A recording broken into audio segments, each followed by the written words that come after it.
It was an amazing day yesterday. I stood at our window of our house and saw the planes go past, holding my phone, and then 20 seconds later saw them coming down the mile on the television. But you were there. You actually saw the fly past and the celebrations. And it was the noise, actually, of the Lancaster, which you never forget. You heard it before, some while before you actually saw it, and that the sound of that engine and the excitement, you could feel it from the crowds there. It was amazing. And you, partly, I think, because, you know, we're not going to see it too often, are we? I stood on a chair in a garden in East London and did exactly the same. And when the Lancaster comes over, and I had a colleague, Geoffrey Goodman, at the Mirror, who'd put a year on his age to join the RAF in 1939. He was 15, he pretended he was 16 and got in, and kept the year on his life for his entire life. When he died, it was only then we found out. But he was in Bomber Command, and you think people used to get in those planes, and they would go over the Channel, they would go to Germany, and they'd be shot at. There'd be anti-aircraft guns, and incredible death. We were talking to Colin Bell yesterday, who, 102, flew the Mosquito bombers, went 50 trips into Germany, 13 over Berlin. And I said to him, how scary was it for you? Because, I mean, all of those missions, he said, well, actually, for us, he said, we were in these really fast planes which could outrun the Germans. He said it was the guys who were flying the Lancaster bombers chugging along, so exposed, so brave, because they could do terrible damage, but they were also, you know, and I think really vulnerable. Half the Lancaster bombers that flew were destroyed, and with almost certainly all lives lost. Amazing. The focus was yesterday the veterans, because their ranks thin every year. Well, there were 31 of them. There were 31 of them at the Palace. And we will not get a significant occasion now where you'll get that number again. But they're all so modest. That's what I always get. None of them say, oh yeah, I was really brave.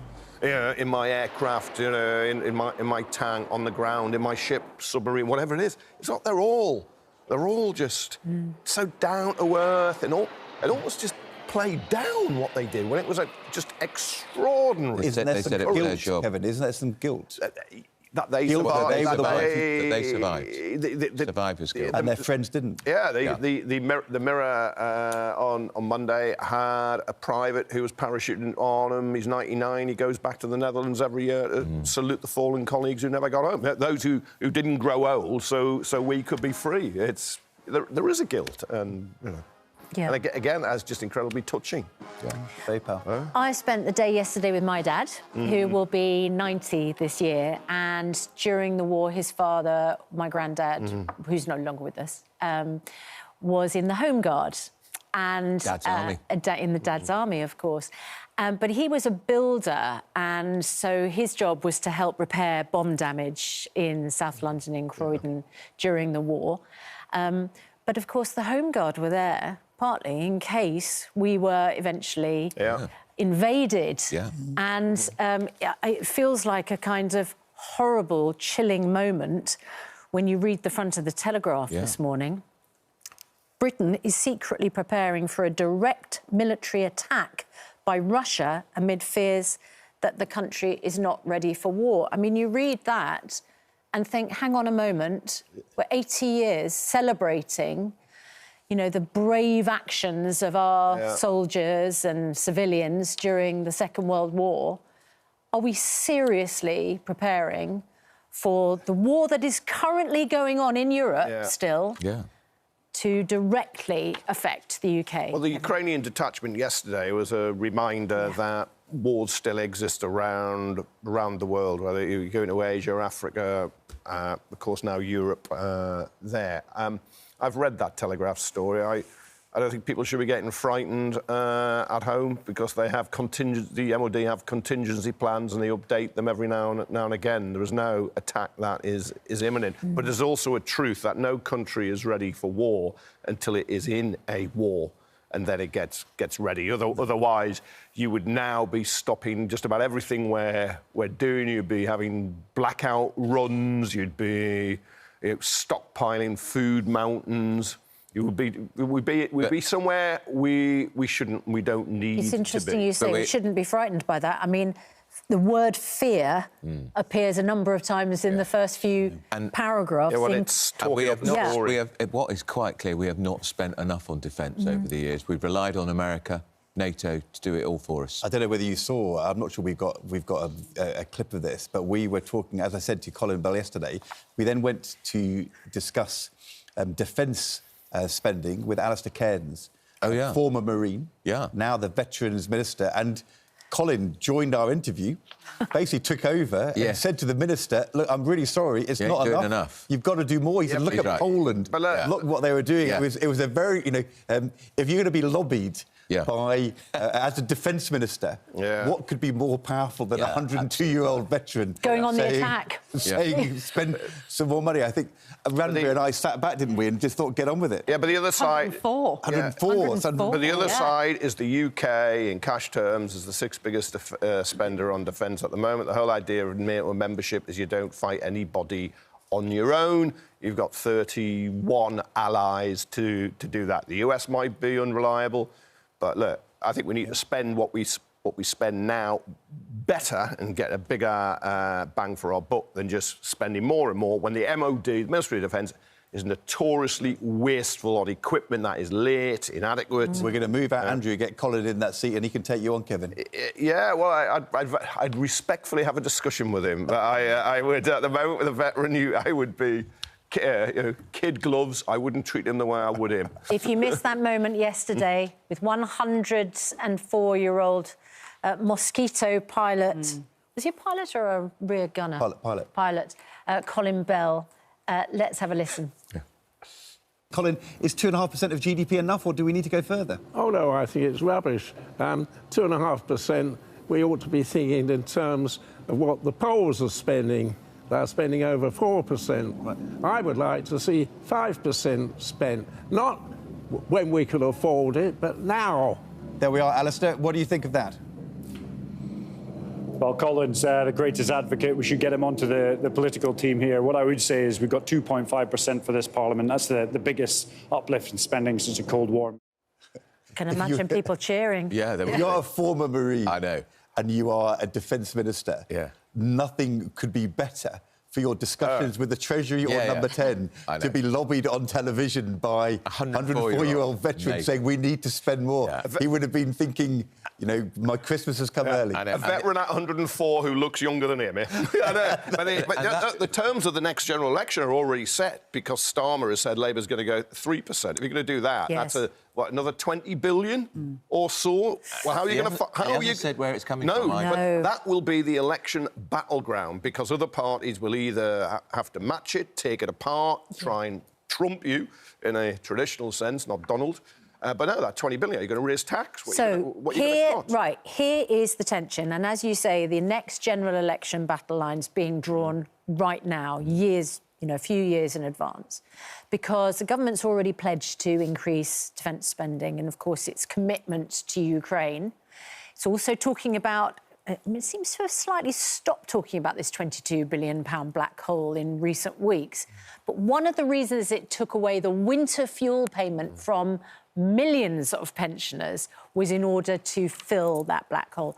This morning, Andrew, we hear Guardian's exclusive Pippa Crerar, Downing Street is rethinking that winter fuel cut. Amid growing anxiety, she reports at the top of government that the policy could wreak serious electoral damage. Well, it already has. Because of the local election results. Catastrophic. I talked at length yesterday to Nigel Farage, who was in the Mail, and he said on every doorstep it came up again and again and again. The Winter Fuel Allowance is Labour's poll tax. The poll tax did for Mrs Thatcher's premiership. And he said it was also, even households where they could afford to lose the winter fuel cut, they were outraged that it was being taken off families who can't afford it. It's really interesting, this, because there aren't very often moments in politics. I mean, governments are announcing things all the time. Yeah. But in any one year, there'll be a handful which cut through, that's the phrase. This really has. So that everybody is talking about it and knows about it. I think in the polling shows this is the biggest issue by far. What is it about the winter fuel payment cut compared to all the other things going on which is particularly got through? Well, I think partly the way it was announced, it came out of nowhere. Just came out of nowhere, and it's because it affects some of our poorest pensioners. Totally. It's because it's pensioners. It's older people. Older people, but also some just can't afford to lose the 300 quid. They can't. But it hit 10 million. And it's going to cause fuel poverty. It hit 10 million people. It came out of a clear blue sky. Really Labour never talked about doing that during the election. People didn't really think of asking them to do it because nobody thought they would do it. And then, of course, that black hole, they claim they filled it now. It's just produced. It is just produced, and the cut-off is so low. Yeah. If you're on £11,500, including your state pension, which is what, about £230 a week or thereabouts, 11,500 a year, you lose it and you go off a cliff. It's not withdrawn gradually. No. You just get £1 over the limit and you lose up to £300. And we know Labour's own research when they were in opposition showed that this could cause deaths. Yes. Because people will not be able to... Isn't it also, though... With the winter fuel allowance, which Labour made a big... If it was the sunny bonus, you might have... Gordon Brown regarded it as one of his most important policy changes when he was Chancellor. When you spoke to Nigel Farage, is he promising that if Reform do well at the general election, which it looks like they're on course at this stage that they could, that he would reinstate the winter fuel allowance? It's got no chance of surviving. It will go. I mean, sorry, it will be brought back. It will be brought back. No, they might under Reform. No, they might mean How will he be paid for it? Well, the Reform Chair, Zia Youssef, answered this question directly on our programme yesterday. I asked him, the winter allowance, biggest issue on the doorstep, what would you do? He said, we're going to reinstate it. That's right. And I said, and how will you pay for that? He said, we are still spending billions on international aid, and we would cut the international aid budget to restore the winter fuel allowance. That was his And that would be answer. cheered by most people watching this programme, but not Kevin Maguire. The Institute for Fiscal Studies, the respected think tank, looked at the Reform manifesto, and I think the conclusion was the figures do not add up, or the sums do not add up, because they can say what they like now, because they have no intention the amount of money implementing. the cut in winter fuel allowance raises in terms of government spending is minuscule.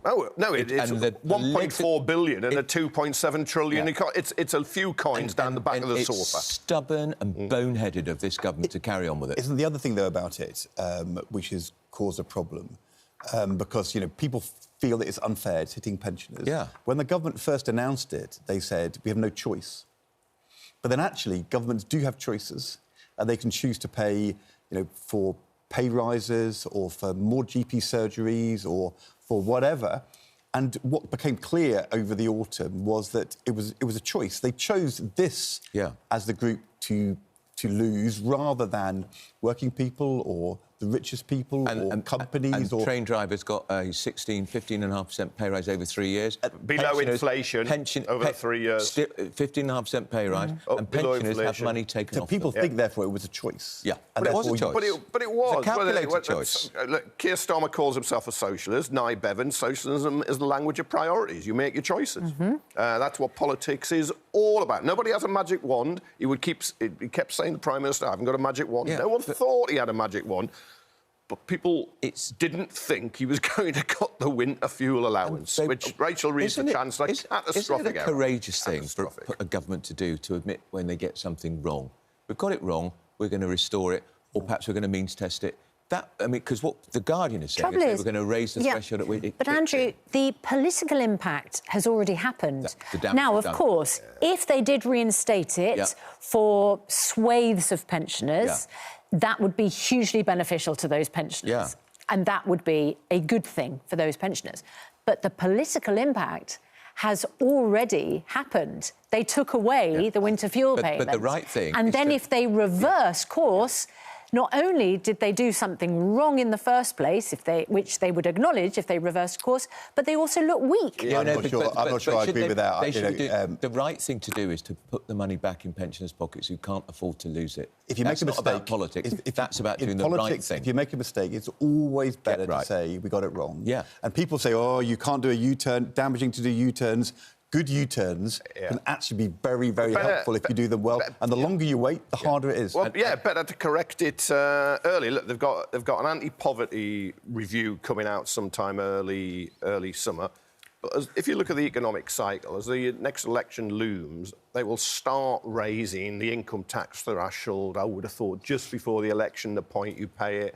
They could bring something back then. But if it's just moving the threshold up from 11,500, you might do 12,500. You're not going to get any credit for that, because by the time you get the next election... So, Andrew, what would the right thing to just simply to reinstate it for every single pensioner, including millionaire pensioners? The King doesn't need it, of course he doesn't, but means testing, I'm told, is so complicated and expensive, so is it the easiest thing just to say, get it back. You can withdraw it from the top-rate taxpayers. You could withdraw the top rates back, you could do that. Yeah. Well, that you save next to nothing. So you might as well reinstate it for everybody then. Well, yeah, unless you want to say some political capital that look, we're still being tough. I asked when I spoke to Sir Keir Starmer I asked him 4 times, would you apologise for doing this? They never apologised. No, there was no apology, no indication that there was rethinking. It's extraordinary. Yeah. Well, as we said yesterday, his article in the Times on Saturday says, "I get it." And then he says, we're going to go further and faster doing the same. Well, I think if he gets it, he needs to look at this one. What does he get? What is the thing that you think that he wrote about getting? When you read the article, he says, I get that you are frustrated it's not happening fast enough. But what? But that is, in the end... Is that on immigration? Because, of course, Reform have capitalised on concerns about immigration. Sure. Is that on PIP benefit cuts, which are coming up? Are they going to be stopped? Is that on the Winter Fuel Allowance being reinstated? If you look at the pluses... Or wealth taxes? Or... Look, I was banging my head saying you haven't... If you've got what was really wrong on winter fuel and benefit cuts, you'd reverse those, because you've alienated your own supporters, whether they're relying on those benefits or they just have a political view of the world where you think you should look after people who do rely on those benefits. But I suppose he will be pointing out the NHS is getting better. I'm sure West Street will say, and waiting list down 6 months. They will begin to feel it. Well, I'm not sure they do. Rail may get sorted out. Now it's coming back into public ownership. Once house building gets going, that will be good. New, stronger, better employment laws when they come in. It's about the cost of living that will be the judge of this government, and people are not feeling any better. No, and wages are rising faster than prices. Sorry, but they're not fighting the general election now. No, they're not. And the question on the general election is the economy doing better and are people feeling better off? Is the NHS better and people are feeling it? But the problem with the winter fuel allowance is that unless you've done something to shift from where they are, that sort of hangs over. Yeah, you're still 300 quid down, aren't you? I mean, that's it. And whenever I hear a government minister or Labour MP saying, oh, yeah, but we've got the triple lock in pensions, that's gone up by, was it 450 quid? But that was going up anyway. You'd committed to say to that, you're going to do it. And actually, that's also taxable. And if you've got an occupational pension, you'd be over the limit. You're going to pay 20% tax on that politically, increase. It's stupid for another reason, because a lot of people think, well, Labour attacking the pensioners because they all vote Tory. Meanwhile, shocking figures this morning. More than 1 million older people a year in England forced to wait longer than 12 hours in A&E, with many having to endure degrading and dehumanising corridor waits on trolleys. A report found that the risk of a 12-hour wait in an emergency department in England increased with the age of the patient. So the older you are, the more likely you are to have to wait. People aged between 60 and 70 had a 15% chance of waiting 12 hours or more. For those aged 90 and over, the likelihood rose to 33%. No. How can that be right? Kevin, when you say things are getting better in the NHS, they may be. There may be some waiting lists which are getting shorter. But if you have an elderly parent who has had a fall and is then waiting on a trolley... Could be your dad. That's right. Crime might be at its lowest level since the 1990s, but if you're the victim of crime, that makes no difference. If you're mugged, you're beaten up, you're broken into, or worse, it makes no difference. The explanation for those waits may be that elderly people are taken in as a greater precaution, but that's... you just want elderly people to be looked after. You want them to be smothered in cotton wool, don't you? Yeah, they're paid into it all their flipping lives. It's frightening. It's frightening when you go and you don't know what's wrong, and for you and your family. And if you're there for those hours. Well, and also you don't know how long that wait is going to be when you're waiting. Yeah, of course, you know. So you don't know that after 12 hours you're definitely going to be admitted. That adds to the anxiety. Look, I had sons who played a lot of sports, so I saw a bit more of A&Es than I wanted. Thankfully, kids are prioritised normally when you go to A&E, and you kind of get in a fast lane. But you don't know how long it is, and you see people. It's just they're groaning, they're in pain. Corridor care has now become a thing. Well, they're advertising for corridor nurses. It's anxiety. Yeah. And Talking about kids being prioritised, we'll also ask West Street about this amazing figures in our GMB survey today. Spoke to hundreds of academies to ask them about children, pupils being sent to hospital by ambulance. Amazing. Because they've got into trouble with vaping. And, you know, this is not like smoking a cigarette where you're caught behind the bike sheds breaking the rules. And you stink of smoke. Yeah. Ambulances up by more than tripled over just 3 years, the number of ambulance incidents from 17 schools to 58 schools out of the 167 that we spoke to. Well, so it's the number of problems caused by vaping, which caused an ambulance to be called to a school, has gone from 19 in 2021-22 to 78 in 23-24. So what is going on with these kids and vapes? Because for the ambulances to be called out and in some cases to be taken to hospital, it's just not the same, is it? As obviously cigarette smoking causes long-term problems. Yeah, but you just used to make... If you had if you inhaled too much when you were a kid, you were just sick. Yeah, you didn't need or to go you to hospital. coughed. Or yeah, exactly. Temporarily. Dizzy. Not that I know. That was it. But I'm just saying. I can imagine sitting outside McDonald's feeling dizzy at 3 in the afternoon. Yeah. But these vapes are actually causing problems. They're obviously inhaling far too deeply. Or the vape itself, whatever's in the vape, is causing an acute Is there problem. some terrible chemical reaction? Yeah, well, there are unknown health risks, which is why people in the medical world... Yeah, but anecdotally, I've seen far more kids. They look school-age vaping. And, of course, there's, like, fruit flavours and bright colours. They're like sweet shops. There's one near me, and I've been in it, and it looks like a sweet shop. It reminds me of what happened with alcohol pops, which were alcohol disguised with lemonade and so on, and cartoon characters used. It's why the government is clamping down. The last government was clamping down too, because the vaping industry is just a wild, profit-hungry industry. And also, there's lots of these shops sprung up. And there are no checks when you go in. I do think the medical profession, I think, gave the impression 10 years ago that, unlike smoking, vaping's OK. Yeah. And if you are a heavy smoker as an adult, vaping's better. Yeah. But vaping is not OK for children. It's terrible because of what you put into their lungs. I think it's luring children into smoking. So we're going to speak to a head teacher this morning who says that they had a young person use a vape on their way into school.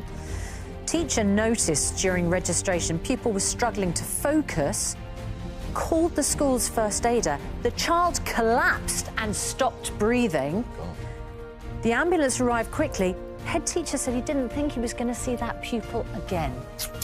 It's confirmed that was related to vaping. The student is fine, but we're going to talk to that head teacher this morning. Let us know if you're a teacher and what the experience is like in your schools, that you can directly connect with young people vaping.